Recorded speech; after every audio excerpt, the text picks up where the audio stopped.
Okay, so as I'm doing my nightly reading before bed, actually should probably already be in bed, but that's another issue. Um, I thought I'd give a little commentary on this Seneca uh, page that I posted. This was pretty interesting stuff. I thought it the you could kind of boil it down to um, lowering your expectations so you don't have uh, so they don't end up being crushed. But he goes quite a bit further than this. I thought this was pretty interesting. He talks about cease to hope and you will cease to fear. And I thought fear keeps pace with. I didn't think this. I'm sorry. I interrupted myself. Fear keeps pace with hope, nor does their moving together surprise me. Here's important. Both belong to a mind in suspense, to a mind in a state of anxiety through looking into the future. To a mind in a state of anxiety through looking into the future. And that's politics today in the Western world. And it was probably politics in his. He was a politician. He had to deal. Of course, his politics had certainly had some differences. He had to deal with Nero.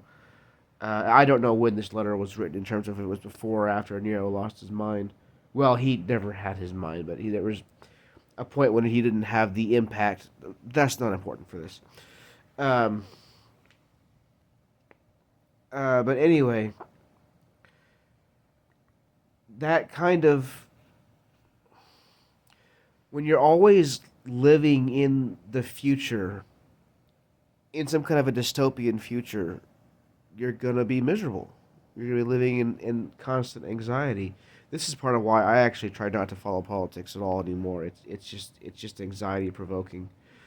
Um, but then too, so that had to do with politics. But I also thought of a number of our blessings do us harm. For memory brings back the agony of fear, while foresight brings it on prematurely. The last sentence really kind of hit me hard. No one confines his unhappiness to the present. Now, I've had a number of situations in my life, and I'm sure everybody has, that is hard to deal with. Even I can think of things going back 20, 25 years that had a profoundly negative impact on me.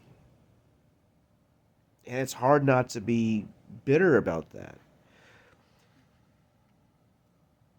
But that's unhappiness that happened in the past.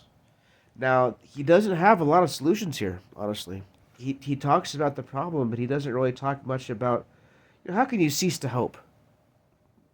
And that doesn't even have to do with the agony of the past. Um, so he doesn't have a lot of solutions. And there's also a strong contrast here between this and Christianity, insofar as Christianity thinks of hope very differently. Because there is hope.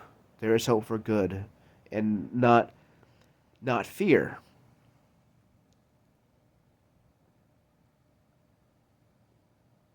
Be, uh, there is hope for things coming.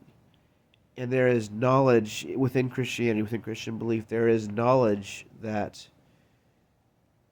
it that all things work to the good of those who serve the Lord.